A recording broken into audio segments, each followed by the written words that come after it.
500 Newton प्रतिकूलाम के वैद्युत क्षेत्र में जो वैद्युत क्षेत्र की तीव्रता ई हमको दी गई है वो है 500 न्यूटन प्रतिकूलाम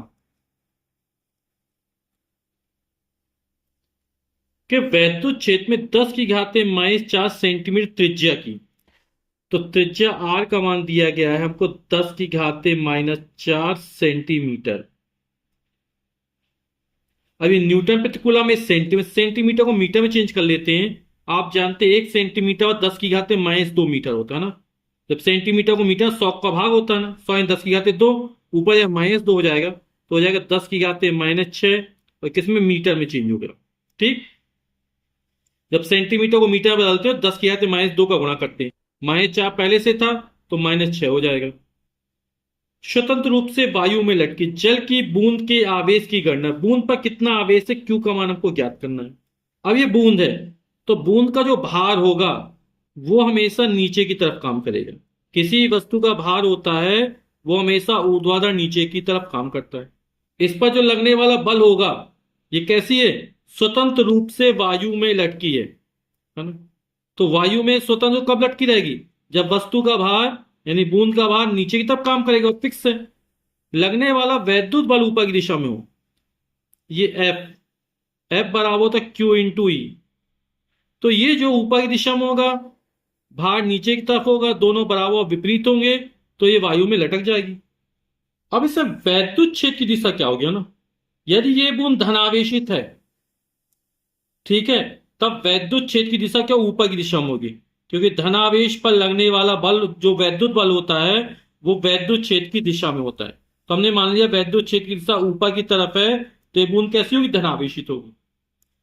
यदि बूंद ऋणावेशित होती तो वैद्युत क्षेत्र की दिशा नीचे की तरफ होती, तभी वैद्युत बल ऊपर की तरफ काम करता। ठीक है। धनावेश पर लगने वाला वैद्युत बल वैद्युत क्षेत्र की दिशा में होता है, जबकि ऋणावेश पर लगने वाला वैद्युत बल वैद्युत क्षेत्र की दिशा के विपरीत होता है। वैद्युत बल और भार विपरीत दिशा में होने चाहिए।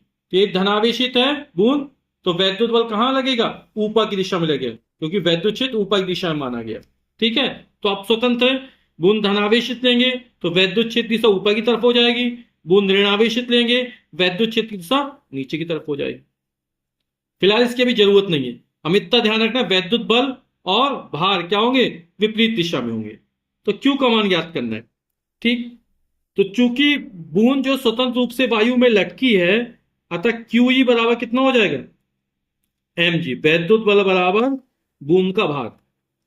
क्यू का मान ज्ञात करना है, तो क्यू बराबर हो जाएगा एम जी अपॉन ई। ठीक। स्मॉल एम है बूंद का द्रव्यमान, और बूंद की आकृति गोली होती है, और गोले का आयतन क्या होता है, 4/3 पाई आर क्यूब। द्रव्यमान निकाल, द्रव्यमान बराबर होता है आयतन गुणे घनत्व, और घनत्व यानी बूंद का घनत्व, बूंद का घनत्व कैसे, रो से लिखते हैं। ठीक। इंटू जी अपॉन ई। सबके मान रख देते हैं, ये बटे में 3 आ जाएगा, तो 4 पाई का मान 3.14 आर क्यूब, और बूंद कितनी, 10 की आते -6, इसका क्यूब करना है। रो बूंद का घनत्व, और बूंद का घनत्व जल है, तो जल का घनत्व, और जल का घनत्व कितना होता है, 10 की घात 3 किलोग्राम प्रति मीटर क्यूब, 1 × 10 की घात 3 किलोग्राम मीटर क्यूब, यानी 10 की घात 3 हो जाएगा। जी का मान 9.8 बटे ई वैद्युत क्षेत्र तीव्रता 500 न्यूटन प्रतिकूलम। तो इसके 5 से भाग देते तो 5×8 = 40, यानी 0.8 हो जाएगा। ये 3.14, 10 की आते -6, घात 3 है तो 6×3 = 18।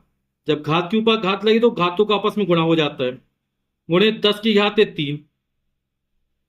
ये 100 था, बचा 5 से कट 100 बचा, 100 यानी 10 की घात 2, 10 की घात 2 ऊपर है तो -2 हो जाएगा,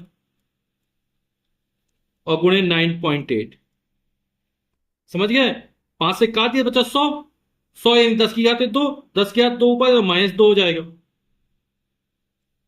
8 चौक 32 की 2 हाथ लगी 3, 8 एकम 8, 3 11 की 1 हाथ लगी 1, 8 तिक 24 और 1 25। दो एक तीन अंक बाद दशमलव जाएगा, गुणे 9.8 गुणे, यहाँ पे आधार समान है, घातें जुड़ेंगी है ना, तो -18 और -2, माइनस का 20 हो जाएगा, और -20 में जब +3 जोड़ेंगे तो बचेगा -17। यहाँ पर 4/3 था ना, बटे के 3 लगाना भूल गया यहाँ पर, तो यहाँ 3 आ जाएगा, तो यहाँ भी लिख देंगे 1/3, यहाँ भी आएगा 1/3 गुना। अब 2.512 में 9.8 का गुणा करेंगे तो ये आ जाएगा हमारा 24.6176, और बटे का 3 गुणे 10 की घाते -17।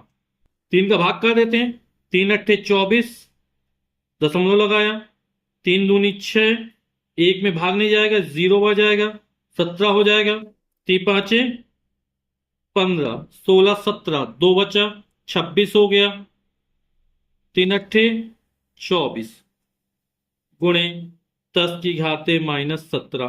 तो इसको लिख देंगे, आंसर जो होगा लगभग जाएगा 8.2 गुणे 10 की घाते -17 आवेश की मात्रक कूलम।